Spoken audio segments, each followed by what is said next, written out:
Assalamualaikum warahmatullahi wabarakatuh. Perkenalkan, nama saya Muhammad Sabriel. Saya berteman kelompok dengan Muhammad Firmansyah dan Nur Iksan. Di sini saya akan membahas materi mengenai aspek penilaian hasil belajar.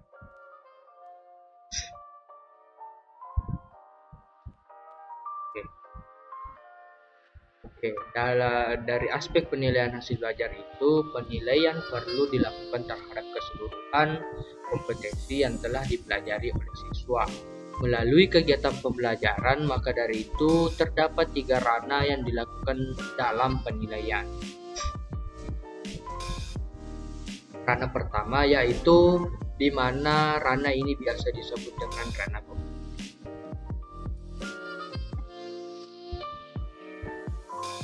Ranah kognitif adalah ranah yang mencakup kegiatan mental atau kegiatan otak. Menurut Bloom, segala upaya yang menyangkut aktivitas otak adalah termasuk dalam ranah kognitif. Ranah kognitif berhubungan dengan kemampuan untuk berpikir, termasuk di dalamnya itu kemampuan untuk menghafal, memahami, mengaplikasikan, menganalisis, mensintesis, dan kemampuan untuk mengevaluasi dari hasil belajar yang telah diberikan kepada siswa atau pelajar. Indikator kognitif, proses merupakan perilaku atau behavior siswa yang diharapkan muncul setelah melakukan serangkaian kegiatan untuk mencapai kompetensi yang diharapkan. Seorang dapat dikatakan telah belajar ketika dirinya apabila telah terjadi perubahan. Akan tetapi tidak semua perubahan yang telah dipelajari itu terjadi. Hasil belajar itu merupakan pencapaian tujuan belajar, dan hasil belajar sebagai produk dari proses belajar. Di sini terdapat susunan untuk ranah kognitif, penilaian ranah kognitif, yang dimana terdapat 2 versi. Yang di sebelah kiri tersebut versi lama, dan yang di sebelah kanan tersebut di new versi atau versi baru. Di mana yang paling bawah itu terdapat knowledge atau remembering. Kita langsung masuk saja ke penjelasannya ya. Knowledge, remember atau biasa disebut juga dengan mengingat adalah proses kognitif paling rendah pada skonomi Bloom. Pengetahuan dalam pengertian ini melibatkan proses untuk mengingat kembali atau biasa kita sebut dengan recall atau mengenal kembali atau recognition. Mengingat itu merupakan usaha untuk mendapatkan kembali pengetahuan yang telah lama dari memori kita atau otak kita, atau ingatan yang telah lampau maupun yang baru saja kita dapatkan. Kemudian yang kedua itu terdapat comprehension, understanding atau biasa kita sebut dalam bahasa Indonesia yaitu memahami. Pada jenjang ini siswa dituntut agar dapat menunjukkan bahwa mereka itu mempunyai pengertian yang memadai untuk mengorganisasikan dan menyusun materi yang telah diberikan kepadanya. Kemampuan untuk memahami instruksi dan menegaskan pengertian makna atau ide atau konsep yang telah diajarkan kepada siswa. Ini juga biasa disebut dengan menafsirkan, meringkas, mengklasifikasikan, membandingkan dan menjelaskan, dan lain-lainnya. Kemudian yang ketiga itu terdapat ranah application atau applying atau menerapkan. Biasa kita sebut dalam bahasa Indonesia itu menerapkan. Menerapkan ini adalah kemampuan melakukan sesuatu dan mengaplikasikan konsep dalam situasi tertentu. Menerapkan berkaitan dengan dimensi pengetahuan, prosedural atau biasa disebut dengan procedural knowledge. Menerapkan meliputi kegiatan menjalankan prosedur dan mengimplementasikan atau biasa disebut dengan implementing. Di sini siswa diharapkan bisa mengubah teori atau kaidah menjadi efek praktis, mendemonstrasikan serta memecahkan masalah yang telah diberikan dalam materi yang telah diberikan. Oke, lanjut. Ada yang keempat itu ada analisis, atau biasa juga disebut analising. Kalau di dalam bahasa Indonesia kita sebut dengan menganalisis. Menganalisis adalah kemampuan untuk memisahkan konsep ke dalam beberapa unsur-unsur, serta mengorganisasikan prinsip-prinsip yang ada. Pada jenjang ini, siswa dituntut untuk mengidentifikasi bagian-bagian penyusun dan fungsi dari proses atau konsep. Yang kelima itu ada sintesis atau evaluation, atau kita biasa sebut dengan mengevaluasi. Evaluasi ini berkaitan dengan kemampuan menetapkan derajat suatu berdasarkan norma, kriteria atau patokan tertentu. Evaluasi berkaitan dengan proses kognitif, memberikan penilaian berdasarkan kriteria dan standar-standar yang sudah ada. Kriteria yang biasanya digunakan adalah kualitas, efektivitas, efisiensi, dan konsistensi. Jenjang ini menuntut siswa untuk mereview atau merencanakan strategis dalam kaitan dengan keberlangsungan program yang dibuatnya, serta menghitung akibat dari suatu perencanaan atau strategi yang dibuat oleh siswa tersebut. Ada yang keenam yaitu evaluation atau creating, yang biasa kita sebut di dalam bahasa Indonesia yaitu menciptakan. Menciptakan itu kemampuan untuk memadukan unsur-unsur menjadi suatu bentuk baru yang utuh dan koheren, atau membuat suatu yang orisinil. Menciptakan pada jenjang ini yaitu mengarahkan siswa untuk melaksanakan dan menghasilkan karya yang dapat dibuat oleh semua siswa. Nah, itulah tadi bagian ranah kognitif yang versi lama dan versi baru. Ya, selanjutnya kita masuk ke teknik penilaian ranah kognitif. Di sini terdapat penilaian pada ranah kognitif, yang dimana penilaian kompetensi itu yang paling atas pengetahuan, kemudian ada turunannya yang biasa disebut juga tes tertulis, tes lisan, penugasan, atau portofolio. Di mana tes tertulis ini berupa pilihan ganda, isian, jawaban singkat, benar salah, atau menjodohkan atau menguraikan. Tes lisan ini dapat berupa tanya jawab. Penugasan ini yaitu tugas yang dilaksanakan secara individu maupun kelompok. Portofolio itu berupa tugas yang diberikan sebagai dokumentasi atau sertifikat sebagai bukti pencapaian kompetensi atau prestasi. Oke, selanjutnya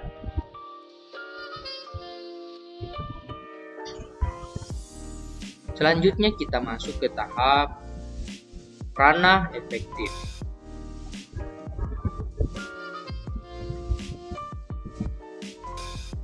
Ranah efektif adalah ranah yang berhubungan dengan sikap, nilai, perasaan, emosi, serta derajatnya penerimaan atau penolakan suatu objek dalam kegiatan belajar mengajar. Ranah efektif ini adalah ranah yang berkaitan dengan sikap dan nilai. Sikap adalah salah satu istilah bidang psikologi yang berhubungan dengan persepsi atau tingkah laku seorang manusia. Penilaian sikap adalah kegiatan untuk mengetahui kecenderungan perilaku, spiritual, dan sosial siswa di dalam kehidupan sehari-hari, di dalam dan di luar kelas sebagai hasil pendidikan. Kurzweil dan Bloom membagi ranah ini menjadi 5 bagian. Yang pertama itu ada receiving, attending, atau biasa disebut juga penerimaan. Kemudian ada yang kedua yang namanya responding, atau biasa kita sebut dalam bahasa Indonesia yaitu menanggapi. Kemudian yang ketiga itu valuing, atau biasa disebut dengan penilaian. 4. Organization atau organisasi, atau biasa juga disebut untuk mengelola. Dan yang kelima itu characterization, atau mengkarakteristikkan. Oke, selanjutnya penilaian ranah efektif.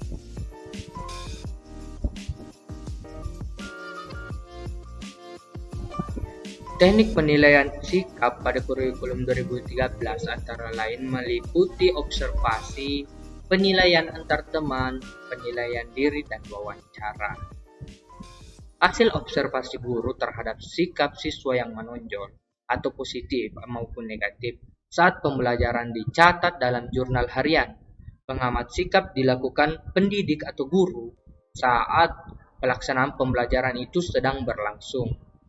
Kemudian, pada kompetensi sikap itu terdapat penilaian utama dan penunjang. Penilaian utama itu diperoleh dari hasil observasi harian yang ditulis di dalam jurnal harian. Sedangkan penilaian penunjang berasal dari penilaian diri dan penilaian antar teman yang hasilnya dapat dijadikan alat konfirmasi dari hasil penilaian sikap oleh pendidik.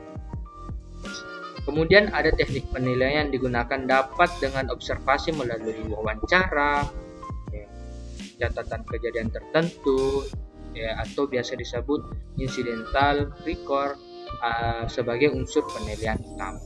Itulah tadi materi dari ranah afektif. Kita kembali ke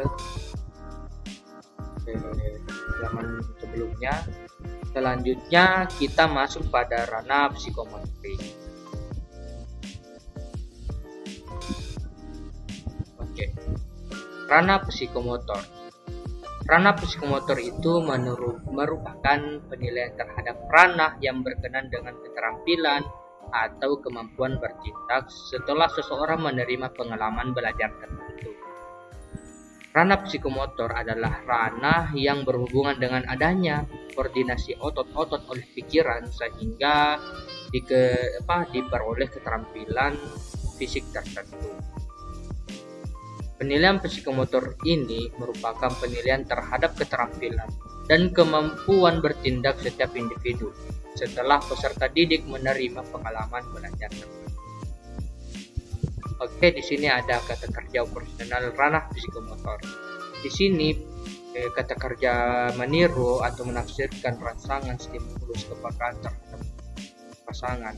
Di sini terdapat kata kerja operasional ranah psikomotor, yaitu kalau meniru bisa terdapat menyalin, mengikuti, mereplikasikan, mengulangi, mematuhi, dan lain-lain. Di sini ada juga manipulasi, presisi, artikulasi, dan naturalisasi.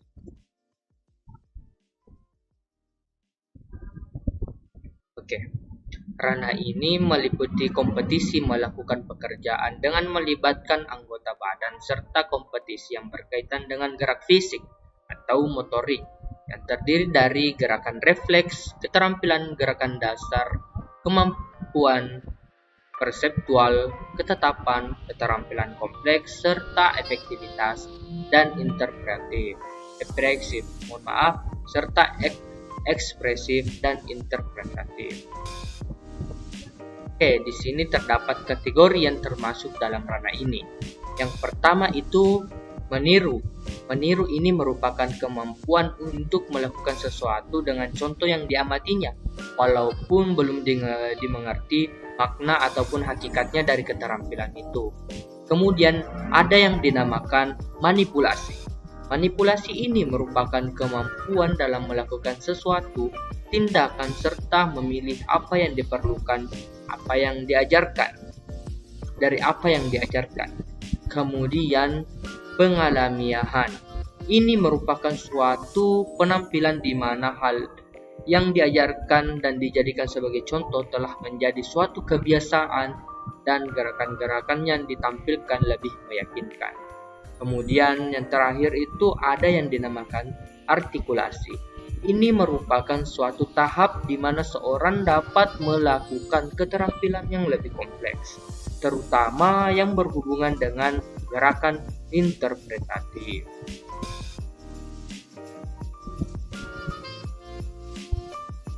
Oke, itulah tadi presentasi dari saya Muhammad Sabriel, yang dimana presentasi tersebut saya telah menjelaskan beberapa materi dari ranah kognitif, ranah afektif, ranah psikomotorik.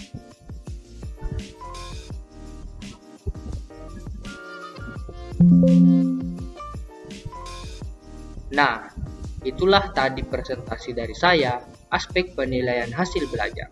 Saya Muhammad Sabriel mengucapkan kurang lebihnya mohon dimaafkan. Apabila ada salah ucap dari saya, mohon dimaafkan juga.